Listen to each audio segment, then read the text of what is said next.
Hello, ഇത് എന്റെ rose ചെടിയാണ്. ഇപ്പോൾ ഞാൻ ഇത് ട്രിം ചെയ്യാൻ പോകുന്നു. അങ്ങനെ നമുക്ക് കൂടുതൽ പൂക്കൾ ലഭിക്കും. വരാനിരിക്കുന്ന സീസണിൽ അത് ശീതകാലമാണ്. ശീതകാലം ഇതിനകം വന്നിട്ടുണ്ടെങ്കിലും ഇത് നവംബറിലാണ് ആരംഭിക്കുന്നത്. ഒക്ടോബർ മധ്യത്തിലോ ഒക്ടോബർ അവസാനത്തിലോ നവംബർ ആദ്യത്തിലോ നിങ്ങളുടെ റോസ് ചെടികൾ ട്രിം ചെയ്യുകയോ വെട്ടിമാറ്റുകയോ ചെയ്യാം.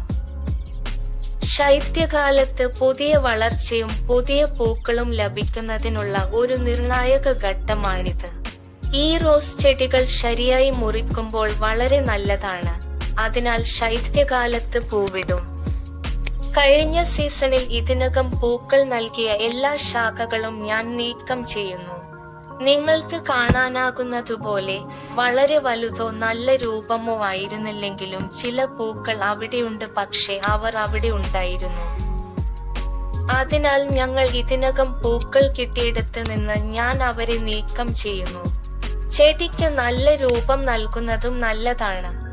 ശൈത്യകാലത്ത് പൂവിടുമ്പോൾ ചെടിക്ക് കൂടുതൽ പൂവിടുമ്പോൾ കൂടുതൽ വളം ആവശ്യമായതിനാൽ ഞാനും അതിന് വളപ്രയോഗം നടത്തുന്നു. ഞാൻ വളം ചേർത്ത് മണ്ണിൽ കലർത്തും, പിന്നീട് ഇവയിലെല്ലാം വെള്ളം ചേർക്കും. ഇത് ചെയ്തു ഈ പൂവും നീക്കം ചെയ്യാം. ഇനി നമുക്ക് മറ്റൊരു ചെടി നോക്കാം. രണ്ടാമത്തെ ചെടി. ചെടിക്ക് നല്ല രൂപം നൽകുന്നതും നല്ലതാണ്. ശൈത്യകാലത്ത് പൂവിടുമ്പോൾ ചെടിക്ക് കൂടുതൽ പൂവിടുമ്പോൾ കൂടുതൽ വളം ആവശ്യമായതിനാൽ ഞാനും അതിന് വളപ്രയോഗം നടത്തുന്നു. ഞാൻ വളം ചേർത്ത് മണ്ണിൽ കലർത്തും, പിന്നീട് ഇവയിലെല്ലാം വെള്ളം ചേർക്കും. ഇത് ചെയ്തു ഈ പൂവും നീക്കം ചെയ്യാം. ഇനി നമുക്ക് മറ്റൊരു ചെടി, രണ്ടാമത്തെ ചെടി നോക്കാം. ഇത് ഇതിനകം നല്ല നിലയിലാണ്. ഇപ്പോൾ ഞാൻ ഇത് വളമിടുകയും ചെടിയിൽ കുറച്ച് വെള്ളം ചേർക്കുകയും ചെയ്യും. അങ്ങനെ അരിവാൾ കഴിഞ്ഞ് അത് എളുപ്പത്തിൽ വീണ്ടെടുക്കും.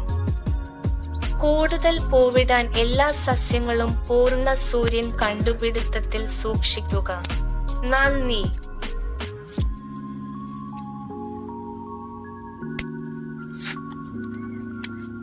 शेप बहुत सही अच्छी है, तो इसमें ज़्यादा प्रूनिंग करने की भी ज़रूरत नहीं है.